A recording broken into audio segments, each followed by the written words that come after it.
with the name of Allah the Almighty who knows all the secrets of our heart. Here is me in front of you, Mr. Amir Hassan, and I am delivering the topic of organic chemistry. So basically अगर हम नाम को देखें, अगर नाम हमें बता रहा है कि ऑर्गेनिक केमिस्ट्री क्या चीज़ है, नाम बता रहा है कि ऑर्गेनिक केमिस्ट्री, ऑर्गेनिक मतलब living things, organisms, living things. तो हिस्ट्री को हम देखेंगे, कुछ साइंटिस्ट जो थे, कुछ केमिस्ट जो थे, उन्होंने कहा था कि जो कंपाउंड्स जो लिविंग थिंग से अराइज हों उन्हें हम ऑर्गेनिक कंपाउंड्स कहते हैं। उनका नाम ऑर्गेनिक कंपाउंड रखा गया क्योंकि वो नॉन लिविंग थिंग्स या इनऑर्गेनिक कंपाउंड्स में नहीं मिलते, तो इस बिना पर इसका नाम ऑर्गेनिक केमिस्ट्री रखा गया। तो इसकी डेफिनेशन अगर हम बनाएं अकॉर्डिंग टू द हिस्ट्री, तो ये बनेगी study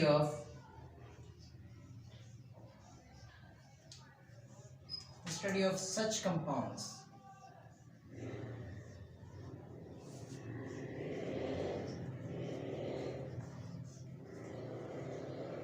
which are produced or formed, जो बनाए जाएं या पैदा हों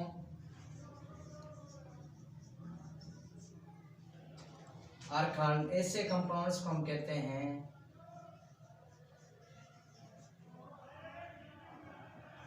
organic compounds.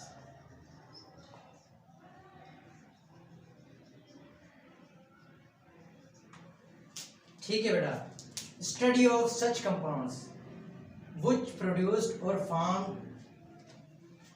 From living things.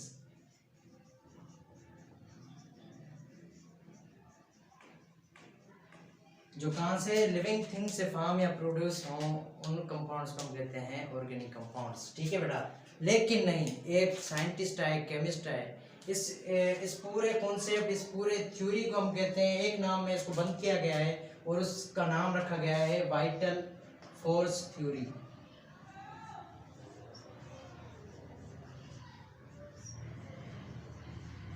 इस पूरे कॉन्सेप्ट को एक ही नाम में बंद किया गया है, उसका नाम रखा गया है वाइटल फोर्स थ्योरी। लेकिन फ्रेडरिक एक केमिस्ट थे, उनको इस बात पर डाउट हुआ, उसने एक रिएक्शन करवाया, किसका? अमोनियम साइनेट का।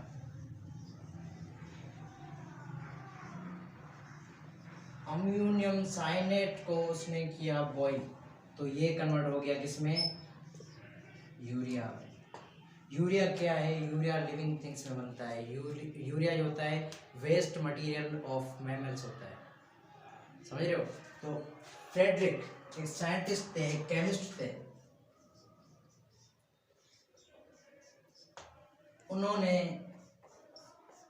अमोनियम साइनेट को किस में कन्वर्ट किया? यूरिया में, जो कि लिविंग थिंग से अराइज होता है। ये कहाँ रिएक्शन हुआ?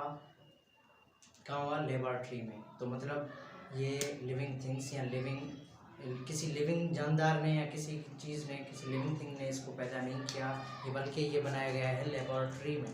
तो मतलब कि यूरिया जो ऑर्गेनिक कंपाउंड्स हैं वो लेबोरेटरी में भी प्रोड्यूस किए जा सकते हैं। तो ये जो कॉन्सेप्ट था कि भाई जो ऑर्गेनिक कंपाउंड्स हैं वो बनेंगे तो लिविंग थिंग से बनेंगे, वो कॉन्सेप्ट आज ख़त्म हो गया है। तो इसकी एक नई डेफिनेशन आ गई जिसे हम कहते हैं मॉडर्न डेफिनेशन। एक नई डेफिनेशन आ गई, मैं इस साइड लिख देता हूँ, मॉडर्न डेफिनेशन। मॉडर्न डेफिनेशन क्या है? अच्छा, जो भी कंपाउंड्स बन रहे थे, जो भी लिविंग थिंग्स से जो बन रहे थे, उनमें जो कार्बन था वो एसेंशियल था। हर उस कंपाउंड में जो लिविंग थिंग से अराइज हो रहा था, जो लेबोरेटरी में बनाया जा रहा था, वो ऑर्गेनिक कंपाउंड, उसमें एक जो एलिमेंट था वो एसेंशियल था और वो था कार्बन। तो हमने इसकी मॉडर्न डेफिनेशन ये बनाई कि द स्टडी ऑफ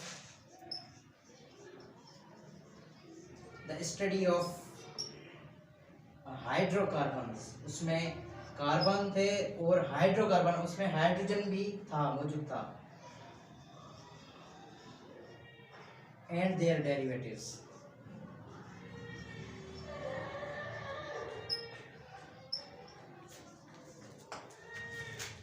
इसकी मॉडर्न डेफिनेशन ये बनी कि the study of hydrocarbon and their derivatives. तो ये था आज का टॉपिक जो मैंने आपको पढ़ाया। मैं उम्मीद करता हूँ कि आपको समझ आया होगा।